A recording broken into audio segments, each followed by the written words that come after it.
Primeiro livro de 1 Samuel, capítulo 21.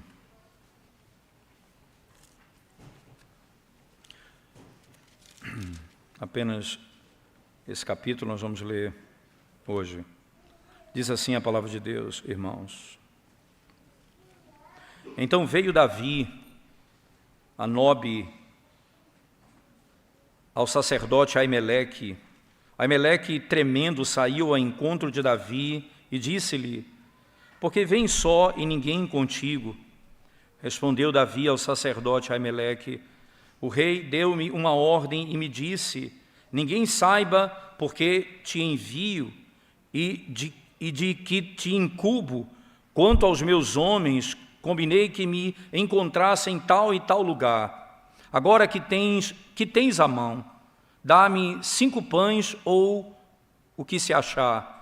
Respondendo o sacerdote a Davi, disse-lhe: eu não tenho pão comum à mão, há porém pão sagrado, se ao menos os teus homens se abstiveram das mulheres. Respondeu Davi ao sacerdote e lhe disse: sim, como sempre, quando saio à campanha, foram-nos vedadas as mulheres e os corpos dos homens não estão imundos. Se tal se dá em viagem comum, quanto mais serão puros hoje. Deu-lhe, pois, o sacerdote o pão sagrado, porquanto não havia ali outro senão os pães da proposição, que se tiraram de diante do Senhor, quando trocados no devido dia por pão quente. Achava-se ali, naquele dia, um dos servos de Saul, detido perante o Senhor, cujo nome era Doeg, edomita, o maioral dos pastores de Saul. Disse Davi a Aimeleque: não tens aqui à mão lança ou espada alguma? Porque não trouxe comigo nem a minha espada, nem as minhas armas, porque a ordem do rei era urgente. Respondeu o sacerdote: a espada de Golias, o filisteu, a quem mataste no vale de Elá, está aqui envolta num pano detrás da estola sacerdotal. Se a queres levar, leva, porque não há outra aqui senão essa.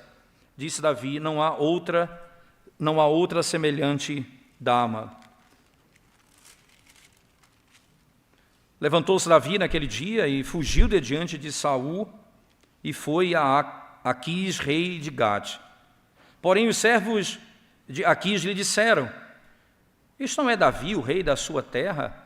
Não é a este que se cantava nas danças, dizendo: Saul feriu os seus milhares, porém Davi os seus 10 milhares? Davi guardou estas palavras, considerando-as consigo mesmo, e teve muito medo de Aquis, rei de Gate, pelo que se contrafez diante deles, em cujas mãos se fingia doido, esgravatava nos pórtigos das portas e deixava correr saliva pela barba. Então disse Aquis aos seus servos: bem vedes que este homem está louco, por que me trouxestes a mim?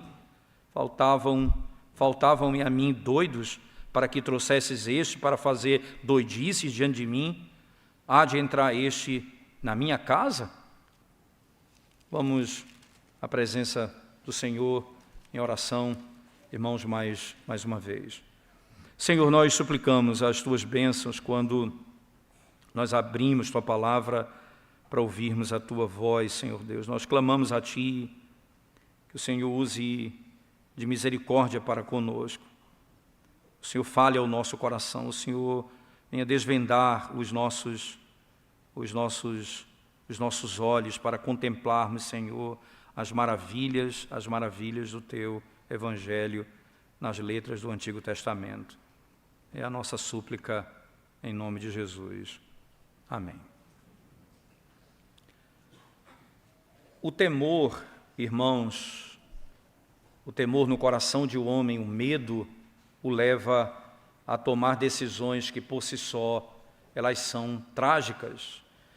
E o medo nos faz conduzir a nossa vida e pautar as nossas ações, não com base necessariamente naquilo que é certo ou verdadeiro, mas naquilo que nos livra, aquilo que nos socorre, aquilo que resolve o nosso problema em algum momento da nossa própria vida. É exatamente isso que acaba acontecendo aqui com o próprio Davi, no texto que nós acabamos de ler. O temor que Davi teve nesse contexto o descreve como um homem que toma decisões para poder livrar a sua pele do mal ou da morte que poderia lhe alcançar em um dado momento. Nós podemos trazer à memória rapidamente esse mesmo Davi, irmãos, enfrentando um gigante, um homem de mais de 3 metros de altura, com uma armadura poderosíssima, e ele apenas com aquilo que era próprio de um pastor, uma funda e 5 pedras, ele vai, em nome do Senhor, enfrentar aquele inimigo. Ele tem coragem, ele tem força, e os seus medos são vencidos, e os seus temores são vencidos. E ele disse: vocês têm medo de quê? Ele vem com armas, e eu vou no nome do Senhor. Vocês têm medo do quê? Por que vocês estão apavorados? Esse mesmo Davi, agora, nesse outro contexto, passa a agir com medo. Rapidamente, o medo toma conta do seu coração. Preste atenção, irmãos, como o texto claramente nos mostra isso, e fala isso de toda forma. No verso 12, você vai encontrar essa declaração. Davi guardou estas palavras, considerando-as consigo mesmo, e teve muito medo. E teve muito medo. Ele teve muito medo e por isso caminhou nos caminhos que agora nós passamos a perceber no texto que nós lemos, que nós acabamos de ler. O que nós podemos, primeiramente, aprender desse salmo, irmãos, ou melhor, desse texto que produz salmos? Salmo 34, que lemos na chamada, na santa convocação, mas não apenas esse salmo, o salmo de número 54 foram produzidos exatamente nesse contexto. Davi nessa história, nós podemos aprender muito acerca da convicção de que Deus é o nosso refúgio. Deus é o nosso refúgio. Existem muitas maneiras de abordarmos esse texto, irmãos. Lendo alguns comentaristas, você vai perceber. Uns tentam completamente inocentar Davi de qualquer coisa que tenha acontecido aqui. E vão na direção de não tratar dos problemas de Davi aqui. Eu acho até interessante essa abordagem, e até concordo muito com ela em algum sentido, porque a história, de fato, ela está para mostrar não o caráter de Davi em si, mas a graça de Deus em socorrer o seu povo, até mesmo em circunstâncias como essa. Quando ele mesmo, nessa situação, foi provido e protegido pelo próprio Senhor. Isso nós não podemos perder de vista, mas ao mesmo tempo, para a nossa própria instrução, é necessário percebermos como a nossa alma humana, como a nossa natureza humana age em meio às circunstâncias, para que ainda mais possamos exaltar o nosso Deus que nos livra apesar de nós mesmos. Apesar de nós mesmos. E aqui nós temos 2 histórias que passam a ser contadas nesses 15 versos. Primeiro, Davi chega diante do sacerdote Aimeleque, e segundo, Davi foge para Aquis, rei de Gat. Lembre-se, irmãos, onde ele chega? Quem é esse rei? Que cidade é essa? Essa é a cidade de Golias. Aqui é a cidade de Golias. Esse é o rei que odiava Davi. Esse era o último lugar que Davi poderia buscar refúgio. A história, ela é muito complexa e até mesmo estranha por si só, porque Davi corre para buscar refúgio nesse lugar. Então, vamos passar primeiro, irmãos, a olhar para esse texto da primeira parte do encontro de Davi com o sacerdote. Encontro de Davi com o sacerdote. Veja, esse contexto aqui mostra que, nessa cidade, no verso 1 do capítulo 21, diz: então veio Davi a Nobe, ao sacerdote Aimeleque. Então, esse lugar aqui, irmãos, é onde estava o santuário do Senhor. Essa localização ficava a mais ou menos 4 quilômetros ao sul de Gibeá. Ele havia apelado ao filho do rei, a Jonatas, para que o ajudasse. Jonatas foi lá e descobriu que o pai armou uma estratégia para matá-lo, e eles se despedem ali. Apelou a ele, apelou aos profetas por sua segurança. Agora ele se volta para a instituição de Israel chamada sacerdócio. Ele foi ao filho do rei, ele foi depois literalmente aos profetas, depois agora ele chega até ao sacerdote, em busca de socorro. Em busca de socorro. Os sacerdotes se mudaram, não é, para esse lugar chamado Nobe, como o texto aqui descreve. Embora a arca do pacto estivesse ainda em Kiriat Jearim, você vai ver lá em 1 Samuel 7, até 2 Samuel 6:3, que ela permanecia em outro lugar. A arca não estava aqui, mas o sacerdote se mudou para esse lugar. Talvez Davi nunca intentou, irmãos, aqui se esconder de um lugar tão distante, mas ele saiu em busca de socorro. Havia uma declaração e uma sentença de morte contra ele. O rei de Israel queria matá-lo. Não havia outra escapatória, tinha uma sentença de morte contra ele. Matthew Henry, nesse texto, comenta dizendo o seguinte, né, ele sugere que Davi possa ter fugido para Nobe, né, em parte por causa da afeição. Né?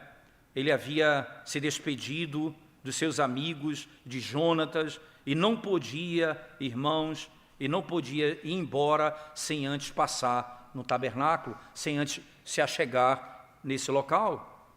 E quando ele chega ali, naquele lugar, entretanto, você vai perceber que Aimeleque, quando olha para ele, passa a tremer, ele fica com medo. Certamente já havia chegado a informação em todos os lugares que o rei queria matar Davi. Então, quando ele vê Davi, ele fica com medo de Davi. Veja o que diz o texto. Quando ele, no verso 1 mesmo, Aimeleque, tremendo, saiu ao encontro de Davi e disse-lhe: por que vens só e ninguém contigo? Por que vens só e ninguém contigo? Você pode entender por que é uma surpresa, irmãos. Ver um homem do alto escalão do exército, porque Davi tinha uma posição, tanto é que ele se assentava à mesa junto com o rei. Imaginar alguém, um oficial, diante do sacerdote naquele contexto. Mas diante da saudação imediata que ele tem, e ele chega dizendo imediatamente, ele fala com o próprio sacerdote, e sem hesitar, ele percebe o status, quem é Davi e a posição dele naquele contexto. Naquele momento, ele faz algumas perguntas a Davi. Por que vem só e ninguém contigo? A partir desse momento, Davi passa a faltar com algumas informações, a não ser claro naquilo que ele está dizendo. Por quê, irmãos? Ele teme a morte. Ele teme o inimigo. E ele passa agora a falar de maneira dúbia e certamente a faltar com a verdade em algum momento, como o texto vai descrever aqui.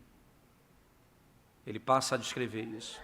Ele respondeu, ele diz o seguinte no verso 2, respondeu Davi ao sacerdote Aimeleque: O rei deu-me uma ordem e me disse: ninguém saiba por que te envio e de que te incubo. Quanto aos meus homens, combinei que me encontrassem em tal e tal lugar. Quanto aos meus homens, combinei que me encontrassem em tal e tal lugar. Aqui, não é, nessa sessão você vai perceber, não é, que há alguma possibilidade de que alguns homens estivessem com ele mesmo, e que ele não estava sozinho. É possível isso, por alguma razão, irmãos. Por exemplo, lá em Mateus, no capítulo 12, essa história aqui vai ser contada para tratar sobre a questão do sábado, lá em Mateus capítulo 12, veja lá comigo, por favor, Mateus capítulo 12, Jesus é o Senhor do sábado. Veja que ele vai usar essa história para tratar desse tema. Nós voltaremos a esse texto num outro momento, mas perceba aqui, irmãos, verso 1 em diante, do capítulo 12. Por aquele tempo, em dia de sábado, passou Jesus pelas searas. Ora, estando os seus discípulos com fome, entraram a colher espigas e a comer. Os fariseus, porém, vendo isso, disseram-lhe: eis que os teus discípulos fizeram o que não é lícito fazer em dia de sábado. Mas Jesus lhe disse: não lestes o que fez Davi, quando ele e os seus companheiros tiveram fome? Perceba, o próprio Cristo aqui faz menção que Davi não estava só, que ele tinha alguns companheiros com ele. Então, é possível, claramente, que ele não estava faltando com a verdade nesse aspecto, mas ele faltou com a verdade com a ideia de que havia um grande trabalho que foi dado a ele pelo rei, que era um trabalho secreto e que ninguém podia saber, mas havia ali certamente homens com ele. O próprio Cristo vai fazer menção disso no texto aqui em Mateus. Voltaremos a esse texto um pouco lá na frente, irmãos. Davi disse assim: eu estou numa missão secreta da parte do rei Saul. Os homens estão escondidos, um pouco distantes.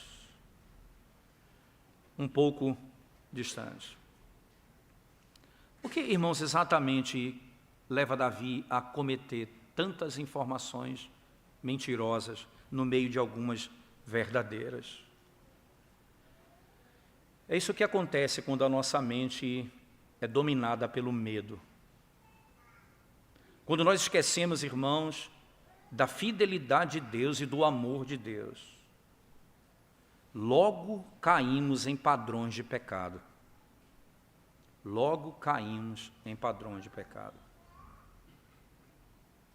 Por que é tão interessante isso? Porque, irmãos, olhando para essa história, você olhe para o seu coração e veja quais são os seus medos. O que você tem mais medo? E perceba como você age por causa desse medo. As decisões que você toma por causa desse medo. Algumas pessoas dizem assim: eu tenho medo de não casar. Ela é dominada por esse medo. O que é que ela vai fazer? Ela vai se meter em muitas situações complicadas. Fugir dos padrões que Deus estabeleceu. Outros dizem assim: eu tenho medo de perder o meu filho.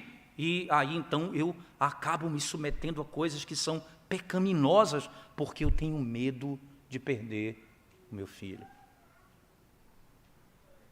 Os nossos medos produzem um modelo pecaminoso de comportamento.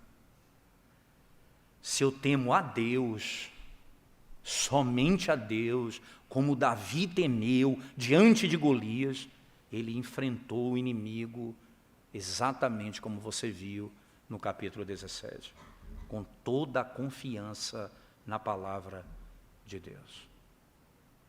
Com toda a confiança na palavra de Deus. O texto de Mateus, no capítulo 12, voltando lá a ele, por favor, você vai ver, irmãos, que o que vai acontecer naquele texto é interessante, porque muitas pessoas apenas interpretam, lembrando do fato de que Davi ali, naquele caso, ele diz: eu estou com fome, eu tenho fome, né, e eu preciso comer. Então, o que é que você tem para comer? Ele diz: eu tenho aqui o pão da proposição. E esse pão aqui, ele só pode ser comido pelo sacerdote. Não pode ser por outro. E nesse caso, irmãos, Davi ali orienta ele: veja, nós estamos com fome, então nos dê desse pão. Quem é Davi? Ele tipifica Cristo. Apesar de todo o pecado de Davi, ele tipifica Cristo. E o que é que Jesus diz no texto de Mateus 12, irmãos? Jesus é o Senhor do sábado. Jesus disse, veja, ele pega os seus discípulos, entram no campo e eles comem, porque tinham fome. E ele diz assim, veja o que Davi, aquele que apontava para mim, fez. Ele também comeu daquilo que era próprio do sacerdote, porque havia necessidade para comer. Ele tinha fome.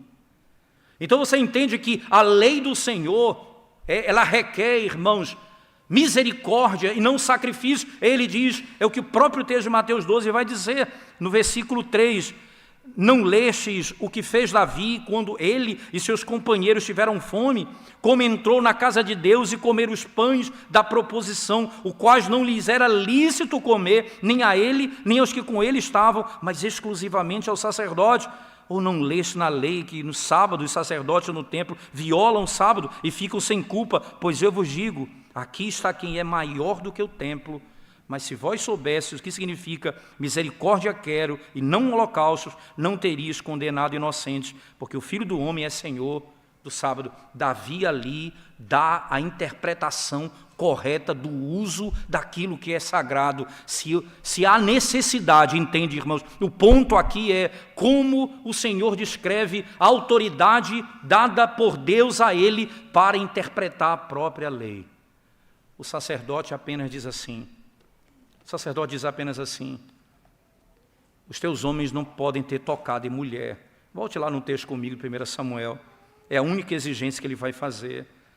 Não é? No verso 4 ele diz, respondendo o sacerdote a Davi, disse-lhe, não tenho pão comum à mão, há porém pão sagrado, se ao menos os teus homens se abstiveram das mulheres. E aqui qual a questão? Não que a relação sexual seja algo impuro, isso nunca é tratado assim na Escritura, entre um marido e a sua esposa, nunca é tratado como algo impuro. O que é impuro aqui, irmãos, é o aspecto da lei cerimonial. Qualquer fluxo, se tivesse sangue ou qualquer fluxo que saísse do homem, isso era contaminação por um período de tempo. Isso aponta para a contaminação daquilo que vem de dentro do coração do homem. Não tem a ver necessariamente com o ato sexual em si. A intimidade do homem, do marido e da mulher, ela nunca é pecado desde que cumpra os padrões bíblicos desse processo.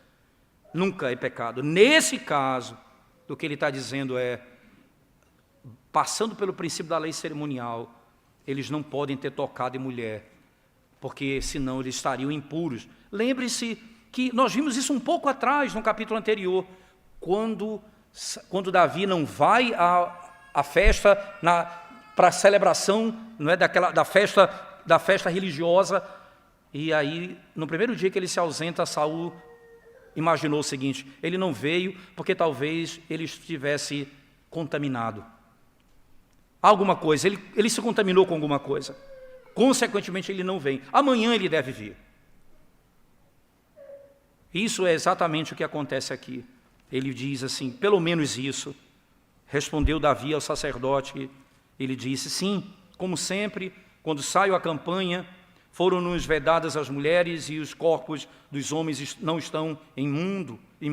Se tal se dá em viagem comum, quanto mais serão puros hoje, isto é, ora, se eles estão viajando e te pratica isso, imagina nessa missão secreta que nós temos para realizar aqui. Certamente, eles se mantêm puros, não impuros.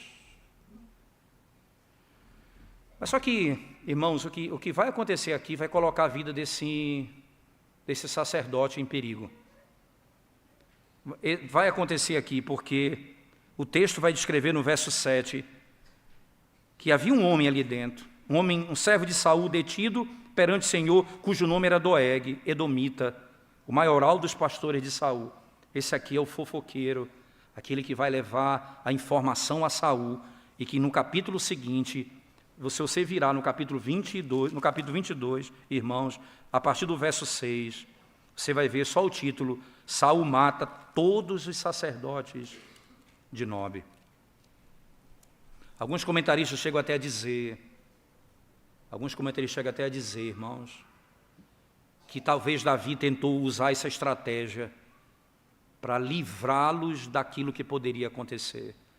tentou deixar claro a todo mundo que eles não sabiam daquilo que Davi estava fazendo e que Davi estava ali enganando eles. Alguns chegam até a comentar isso. Eu acho que é até uma possibilidade disso ter acontecido. Entretanto, irmãos, nos parece ainda um pouco mais claro que, movido pelo medo, Davi não falou verdades, enganou e, consequentemente, expôs os outros, colocou os outros em perigo. Os outros em perigo. Irmãos, é impossível você imaginar que como poderia terminar bem escondendo a verdade e falando mentiras? Como isso poderia terminar bem? Se Ameleque ajudasse Davi, como acabou ajudando aqui, ele acabou sendo colocado em perigo, e ele não sabia de nada, não foi informar de nada. Se Davi dissesse a ele o que estava acontecendo, ele teria condição de escolher fazer ou não. Ele agiu conforme as palavras de Davi. Nós aprendemos, irmãos, no ministério pastoral que os cristãos que andam próximos do Senhor e que buscam ao Senhor, que amam ao Senhor, são aquelas pessoas que vão procurar conselho e vão pedir oração aos seus pastores, aos seus presbíteros, antes deles tomarem decisões importantes. Mas as pessoas que estão se afastando do Senhor, irmãos, que estão se escondendo do Senhor, normalmente elas escondem os seus planos. Normalmente. Acontece que elas tomam decisões sozinhas. E quando são reveladas e tratadas, elas pedem perdão por aquilo que elas fizeram. Olhe bem para a sua vida e preste atenção nisso. Quando nós queremos fazer aquilo que é mal, nós fazemos isso ocultamente. Nós nos escondemos. Quantas pessoas, irmãos, que chegam na igreja, são membros da igreja e de repente entram num conflito dentro do seu próprio casamento, sem buscar socorro, não falando a verdade. O que é que eles fazem? Omitindo tudo isso, eles então procuram um caminho paralelo. Aí quando eles chegam divorciados, por que estamos divorciados? Simplesmente porque não queríamos fazer conhecido o que estava acontecendo conosco. Nós omitimos tudo isso, colocando em perigo a sua vida, a vida dos seus filhos, a sua casa e a destruição do seu lar. Não pediram ajuda e foram destruídos pelo próprio pecado. Isso acontece muito no meio da igreja, infelizmente, irmãos. É verdade que Ameleque pede ao Senhor por Davi, você vai ver no verso 10, veja lá no verso 10, diz assim, do capítulo 22, ele diz: levantou-se Davi naquele dia e fugiu de diante de Saul e foi a Aquis, rei de Gate. Veja, aqui Davi em nenhum momento nesse capítulo, no capítulo 22, não no 21, irmãos, o 22:10, veja lá o que diz o texto. E como Ameleque, a pedido dele, consultou o Senhor e lhe fez provisões e lhe deu a espada de Golias, o filisteu. Você vai ver no verso 15 ainda do capítulo 22, veja lá o que Ameleque fez com ele. Acaso é de hoje que consulto a Deus em seu favor? Não, jamais impute o rei coisa nenhuma a seu servo, nem a toda a casa de meu pai, pois o teu servo de nada soube de tudo isso, nem muito, nem pouco. Ora, eu pedi informações a Deus, e todas as vezes que o rei veio a mim, rei Saul, eu pedi a Deus por você. Eu não sabia de nada, nem pouco, nem muito. Tudo me foi ocultado, ele disse. E Davi, ao fazer isso, colocou em risco a vida do sacerdote. quando nós ocultamos a má intenção do nosso coração, nós colocamos em risco a nossa casa, os nossos filhos, o nosso casamento, a nossa vida. Irmãos, o que Davi buscava ali era uma coisa apenas: provisão. Ele não queria conselho, ele queria comida. Ele não foi em busca de sabedoria, ele queria comer. Ele pergunta: o que tens nas mãos? Conceda-me pães, ou o que você tiver aqui. O ponto é, um problema foi estabelecido: eu não tenho pães, eu só tenho os pães da proposição, que só pode o sacerdote comer. Somente aquilo que o sacerdote pode comer. Aqui nesse momento, nós podemos ainda pensar, irmãos, nessa última sessão, olhando para esse indivíduo que está aqui, Doeg, o Edomita. Você vai ver no 1 Samuel, no capítulo 22, por favor, verso 22. 1 Samuel 22, 22 diz assim, o texto diz: então Davi disse a Abiatar: bem sabia eu, naquele dia, que estando ali Doeg, o Edomita, não deixaria de dizer a Saul.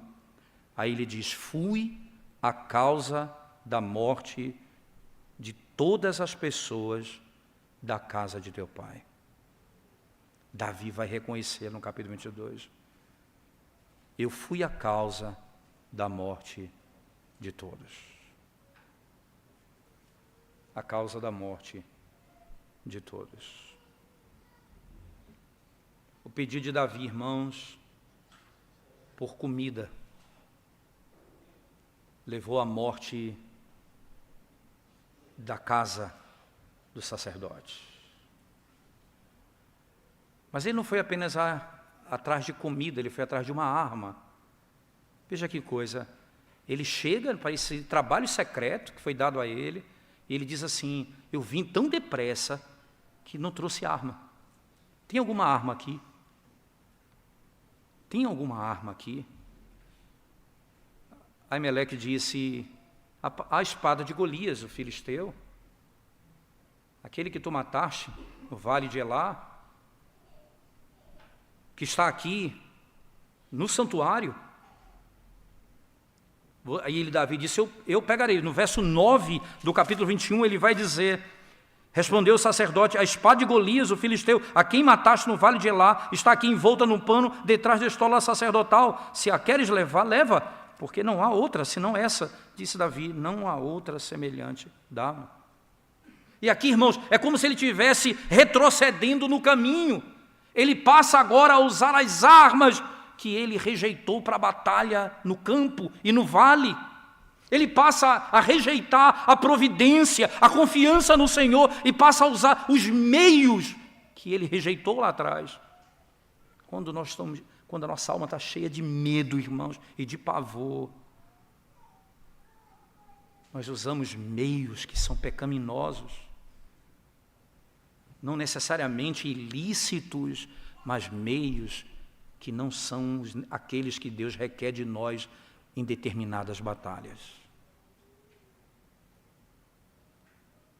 A espada de Golias. Aquele que disse: eu não quero usar a armadura do rei de Israel, porque ele estava cheio do Espírito do Senhor. Agora que ele está vivendo com medo, ele se alegra em ter nas mãos a espada do seu inimigo. Eu não confio mais na força de Deus. Não confio mais. Não há nada, conceda-me esta, eu vou levar essa arma.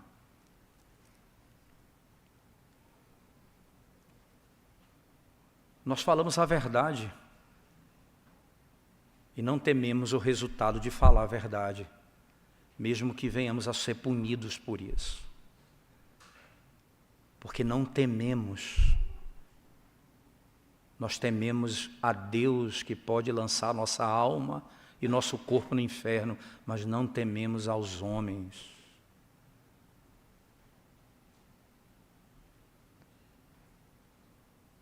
Esses 2 dias eu estava em sexta e sábado, cheguei hoje às 7 da manhã aqui em Recife. Eu estava em Teresina, nesse final de semana, e fiquei na casa de uma família muito querida. E ali eu vi uma das histórias mais lindas, talvez uma das coisas mais gloriosas que Deus me permite nesses encontros.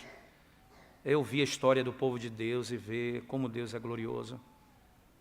A salvação de um homem que era tido como perdido por toda a família. E me impressionou, irmãos, profundamente, quando ele disse: pastor, eu já não tenho mais necessidade de mentir. Está tudo na mesa.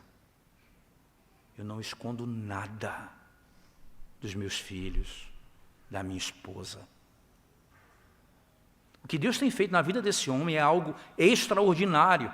Sabe que extraordinário.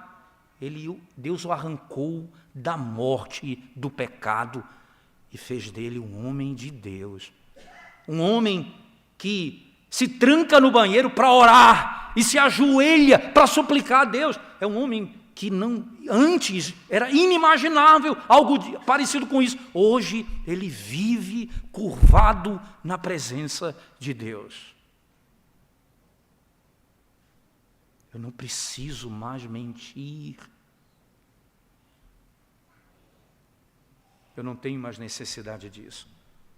As armas que eu usava, essa eu não uso mais. E de repente, irmãos, nós, como povo de Deus, quando somos tomados por um medo maior do que a realidade, nós passamos a tomar de volta as armas que nós rejeitamos um dia e passamos a mentir, a enganar, a esconder para não sermos punidos e colocando em risco a minha vida, a minha casa, os meus filhos, a igreja do Senhor, levando a todos à condenação, como foi o sacerdote e a sua família.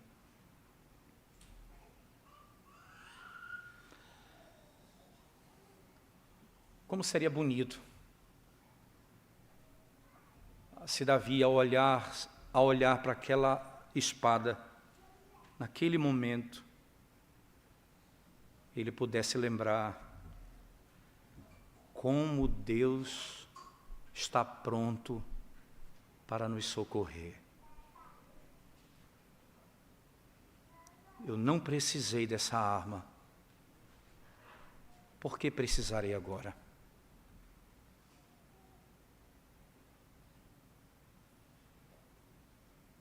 Como Deus é bom e misericordioso para conosco. Irmãos, servos do Senhor Jesus Cristo, quando você é trazido para esse medo e essa angústia no seu coração que começa a produzir um padrão pecaminoso para livrar você dela, lembre-se, quando você olhar para a mentira, lembre-se que você não precisou dela para ser salvo. Quando você lembrar da hipocrisia, do mundanismo, da secularização, lembre-se que você nunca precisou dela e que o Senhor te livrou sem elas. Então, olhe para aquilo e lembre-se do poder da graça de Deus. E como Ele é bom para nos livrar. E nós não precisamos, irmãos, manipular outros quando nos sentirmos ameaçados de qualquer mal.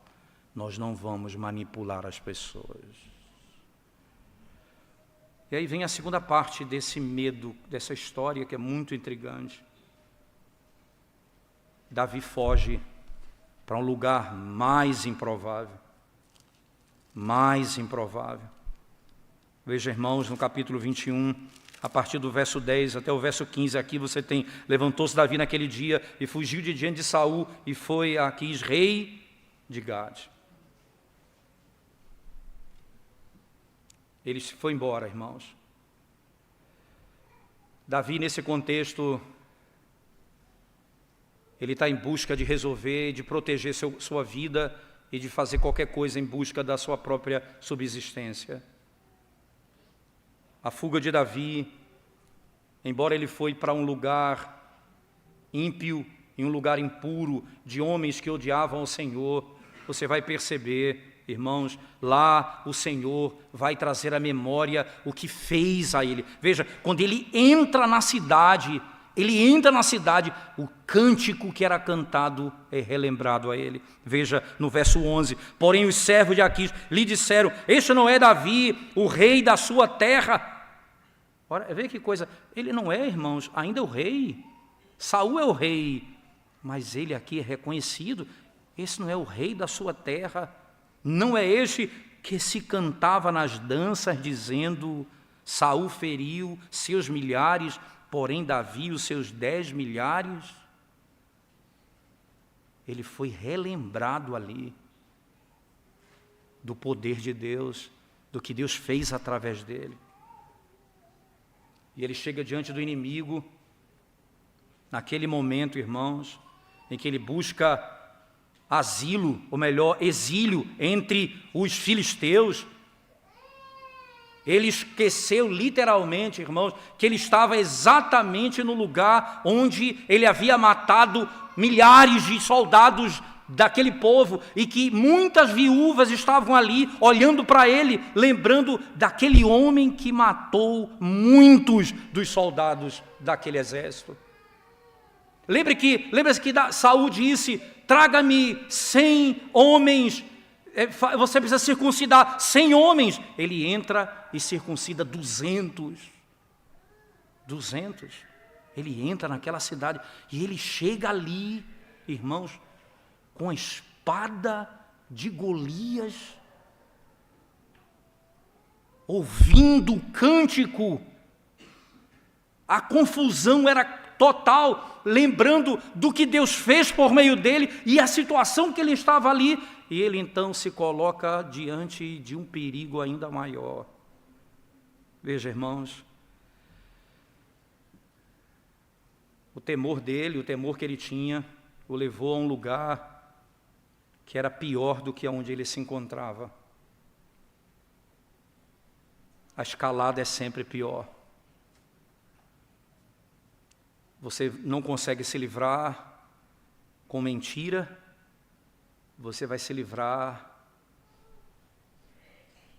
fazendo o mal diretamente aos outros. Você vai escalando em busca de refúgio. Não parou ali. Davi olhou para as palavras, irmãos, que se dizia. No verso 12, Davi guardou estas palavras considerando-as consigo mesmo e teve muito medo. Muito medo. E esse medo o levou a se disfarçar de louco.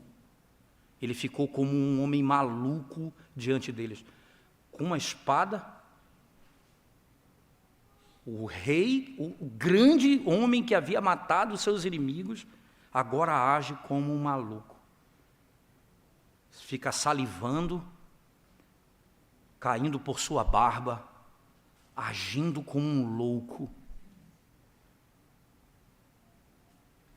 Ele escapa, porque certamente ali o que não falta no mundo pagão, irmãos, o que não falta no mundo pagão, superstição.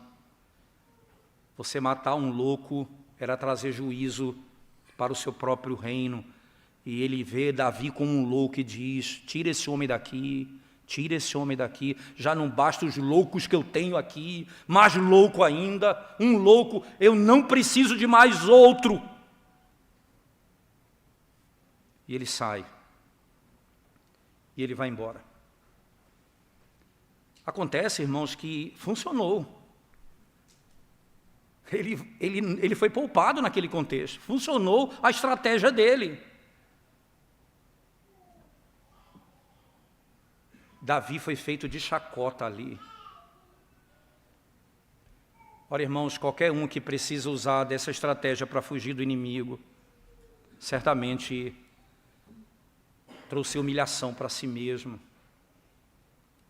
Consequentemente, aquele homem que se colocou calmamente diante de Golias, porque estava cheio de fé, agora era como um maníaco, possuído de medo diante de um rei.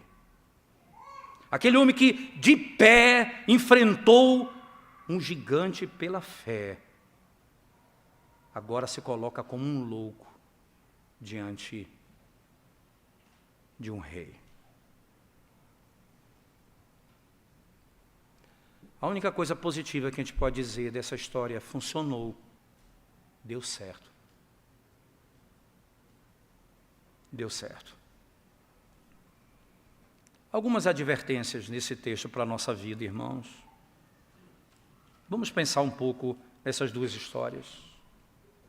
Como nós vamos explicar essa conduta não santa de Davi nesse caso, irmãos? Ele estava sendo dirigido, como já falamos, pelo medo, como o verso 12 claramente diz.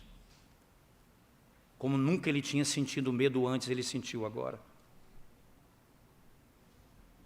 E aí, como é que acontece quando você faz isso? Você bebe a bebida da autopiedade.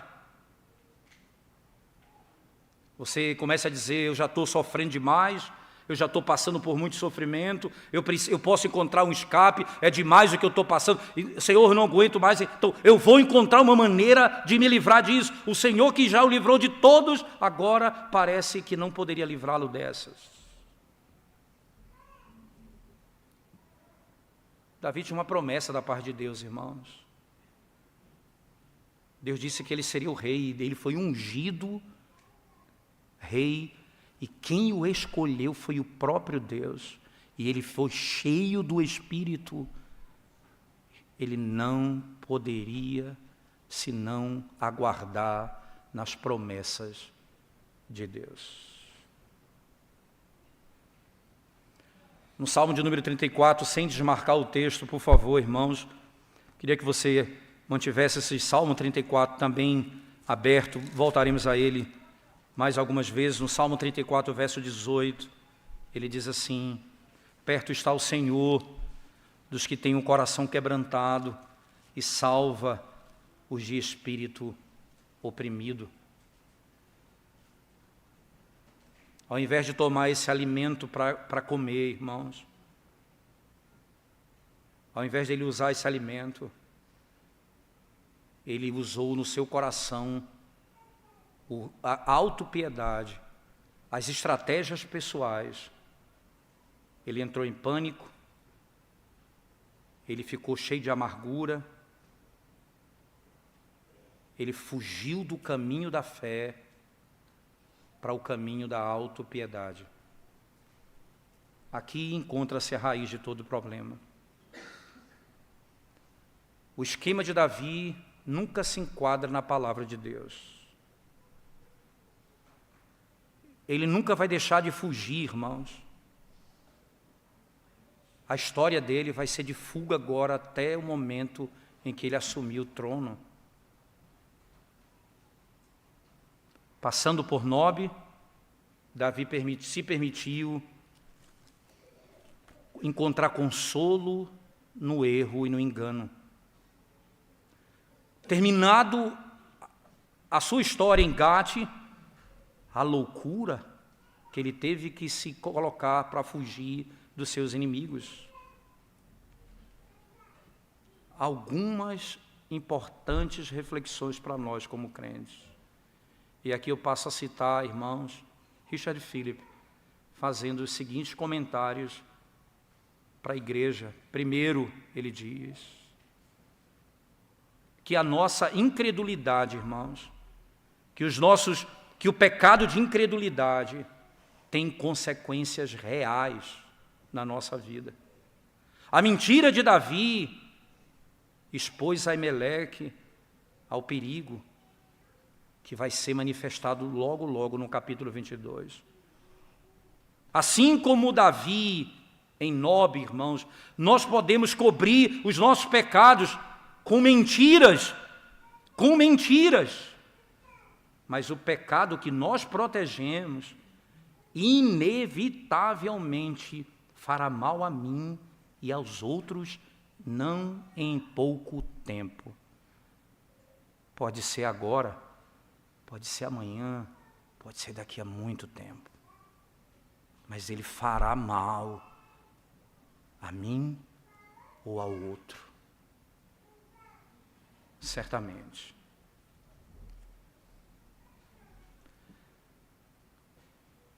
Nós podemos negligenciar, irmãos, nosso dever como cristão, como marido, como pais. Nosso dever, por exemplo, de orar regularmente pelos nossos filhos, por nossa casa. O dever de estudar a palavra de Deus para instruir a nossa casa.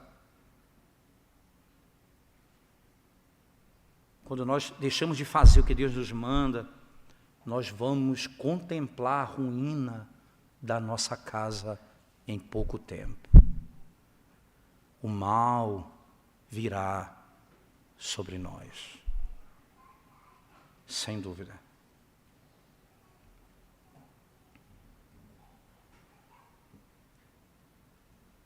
Muitos de nós vamos olhar lá na frente, para trás, e olhar para o que passou, e a gente vai ter um arrependimento. Por que não fiz o que era para ser feito? Por que não agi como deveria ter agido? Por que eu vivia minha vida para mim mesmo e para os meus prazeres?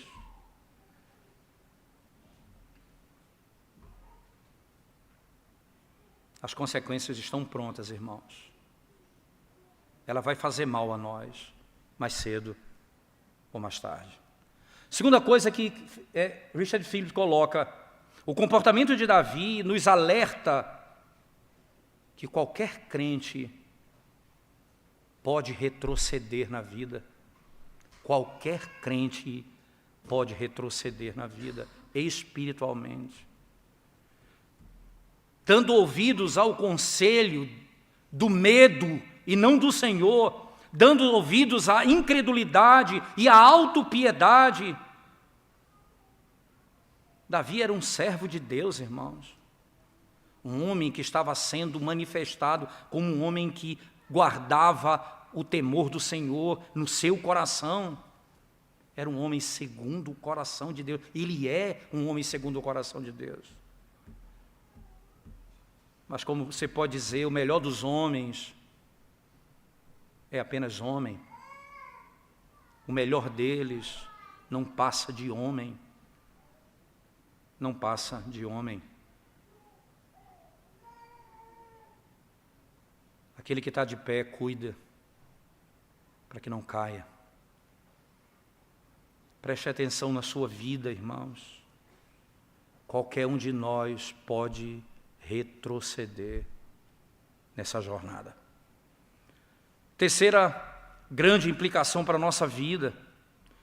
Essa história nos lembra também, irmãos, não somente que qualquer um de nós pode cair, mas também quão profunda pode ser a nossa queda e quão rápida ela pode ser. Irmãos, uma vitória gloriosa e uma queda extraordinária na sequência. Um gigante no chão, um louco diante do rei em pouco tempo. Esse é o alerta de Paulo à igreja dos Gálatas, irmãos, quando disse: eu olho e me impressiono como tão depressa vocês abandonaram o evangelho da graça. O Senhor Quando descreve ali em Deuteronômio, no capítulo 9, acerca do bezerro de ouro, em Êxodo 32, ele diz: veja, Moisés, como tão depressa o povo se afastou de mim. Esse povo que acabou de ouvir, não faça para ti imagem de escultura, é o povo que levanta um bezerro de ouro para adorar. É tão rápido, irmãos. É tão rápido. E aí você vai para a carta aos Hebreus, no capítulo 3, essa é a preocupação bíblica, a preocupação de todo e qualquer pastor, de todo e qualquer pai de família, de todo e qualquer homem de Deus nessa vida. Hebreus 3,12 diz assim, irmãos: tende cuidado, irmãos, jamais aconteça haver em qualquer um de vós perverso coração de incredulidade que vos afaste do Deus vivo. Não permita, não deixe que habite em vós um coração incrédulo. Um coração incrédulo. E quarto, irmãos, Davi mostra que até mesmo os homens piedosos vão passar por dúvidas, medos, ressentimentos e coração ferido. Até mesmo os homens piedosos. Acontece isso, irmãos. Você pode ter a plena e total certeza que os homens de Deus, eles estão aqui, essa história está aqui para mostrar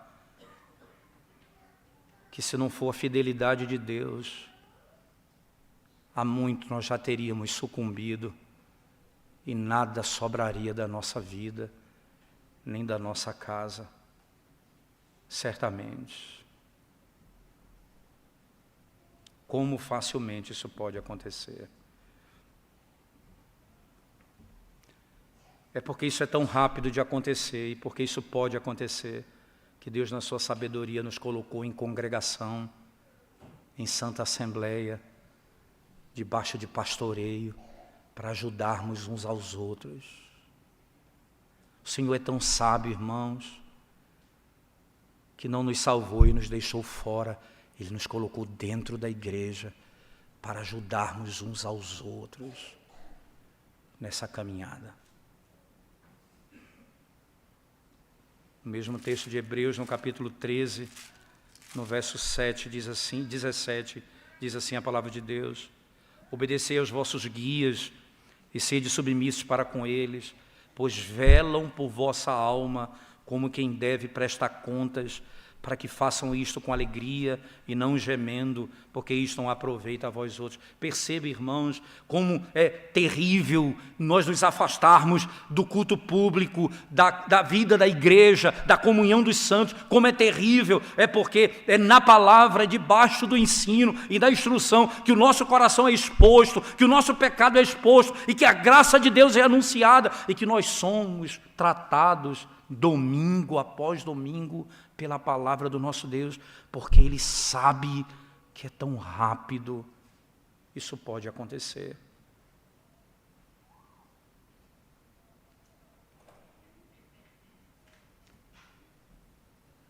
Às vezes um diagnóstico muda nosso humor. Estamos saudáveis, de repente descobre uma doença que não tem jeito. É melhor assim. É melhor assim do que cair da graça de modo tão terrível que não encontraremos mais caminho de volta da presença de Deus. Cuidado, irmãos. Mas deixa eu concluir esse sermão.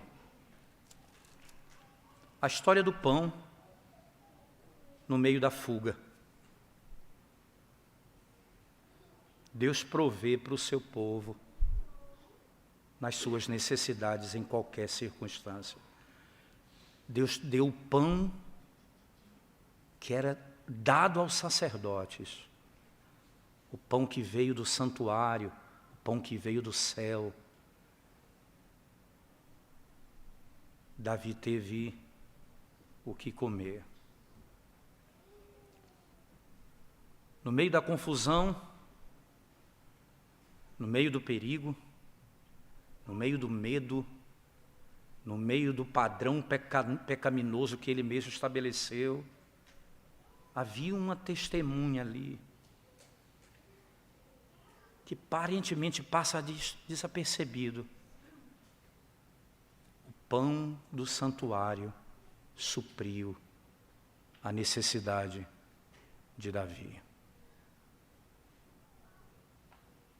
O Senhor supre a necessidade do seu povo. Ele provê para o seu povo, até mesmo dessa maneira.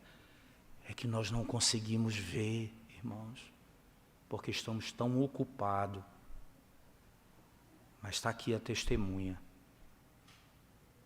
Deus deu pão a ele, quando ele tinha fome. Ora, se Deus dá pão e supre as necessidades até dos seus inimigos, imagina daqueles que invocam o seu nome. Uma das marcas do amor de Deus para com os homens é quando Ele diz: se o teu inimigo tem fome, dá-lhe de comer. Para os seus Ele diz: eu sou o pão da vida, aquele que comer nunca mais terá fome. Ele supre literalmente as necessidades do seu povo. Essa história nos mostra, irmãos, que no meio daquilo que nós estamos vendo, um Davi enlouquecido, você vê Deus protegendo-o de todo o mal. Em nenhum momento nos Salmos Davi vai reconhecer que foi ele que se salvou, foi Deus que teve misericórdia dele. No Salmo de novo, no 34, volte comigo lá, por favor, irmãos. Salmo de número 34, verso 13 até o verso 14. Salmo 34, 13 e 14 diz assim um texto: refreia a língua do mal e os lábios de falarem dolosamente. Aparta-te do mal e pratica o que é bom. Procura a paz e empenha-te por alcançá-la. Os olhos do Senhor repousam sobre os justos e os seus ouvidos estão abertos ao seu clamor. Deus não apenas protege Davi, irmãos, de Saul. Ele não apenas protege Davi lá em Gate, não, do rei de Gate, não, mas ele protege Davi, irmãos, do seu próprio pecado. Davi tentou esconder a sua identidade diante daquele povo. Quando ele chega ali, é aquele que se cantava: ele é maior do que Saul. Foi assim com Pedro, que mesmo negando a Cristo, não conseguiu se esconder. Não é esse aquele que andou com Cristo? Ele fala igual um deles. Eu não conheço, eu não sei quem ele é. Esse fala igual um deles, esse pertence a ele. Esse era Pedro. Esse é Davi, que tenta esconder, mas não consegue. O Senhor, de modo tão glorioso, protege Davi do seu próprio pecado. A W. Pink, comentando esses textos, diz: Deus não permitirá que o seu povo passe nesse mundo sem ser reconhecido. Este é o meu povo, esse invoca o meu nome. Quando Deus não quiser permitir, quando Ele não permitir que o teu esquema pecaminoso tenha sucesso, você deve orar a Ele por proteção, irmãos, para que você não seja tomado pelo mal em busca de fazer mais coisa pecaminosa para ter sucesso.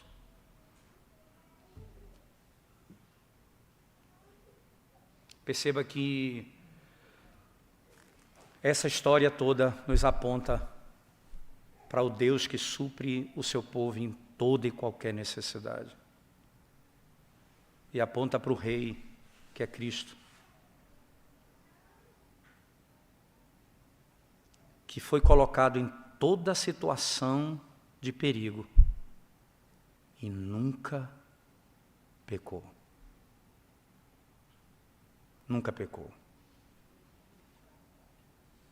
Queriam matá-lo. Ele disse: é chegada a minha hora. Ele disse aos discípulos: uma comida tenho para comer, é fazer a vontade do meu Pai.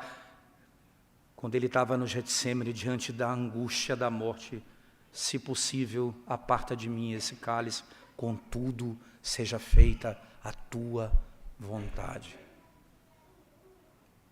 Diante dos homens, diante dos inimigos, diante de Satanás, diante do mundo, ele disse abertamente: eu venci o mundo, tenham bom ânimo. Esse é aquele que nunca cometeu pecado. Claramente, abertamente, conscientemente, enfrentou todos os males contra si, a ponto de Pedro dizer na carta: nunca, quando foi caluniado, nunca caluniou. Quando fizeram mal a ele, nunca pagou com mal. Não se achou dolo na sua boca. Como ovelha, foi levada para o matadouro, sem abrir a sua boca.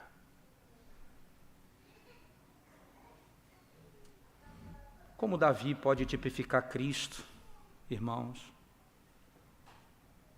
Duas maneiras. Na sua obediência, ele mostra a glória da obediência de Cristo. No seu pecado, ele mostra que Cristo levou o nosso pecado, mas nunca cometeu pecado. Nunca ninguém poderia, nesse mundo, não pecar. Somente o Filho de Deus, depois da queda de Adão, poderia não pecar, verdadeiramente não pecar. Porque o pecado que ele leva não é dele, é meu. Ele leva o pecado de Davi, ele leva o pecado dos seus servos no passado, ele levou os nossos pecados. Ele foi bom e verdadeiro, sem nunca cometer pecado. Para quê, irmãos? Para que no fim ele possa socorrer nas nossas tentações, nos ajudar nas nossas tentações. Quando o medo toma conta do teu coração e quiser fazer um padrão de pecado, corra a Ele em busca de socorro, ainda hoje. Ele é poderoso para socorrer e derramar graça e misericórdia ainda hoje sobre sua vida. O que você tem omitindo? O que você está omitindo hoje? Qual o engano que você está encobrindo? Que pecado você está vivendo hoje que você não expõe e ninguém sabe e você não está tratando isso e que vai destruir você em pouco tempo? Que pecado é esse que você não pode trazer para Cristo hoje,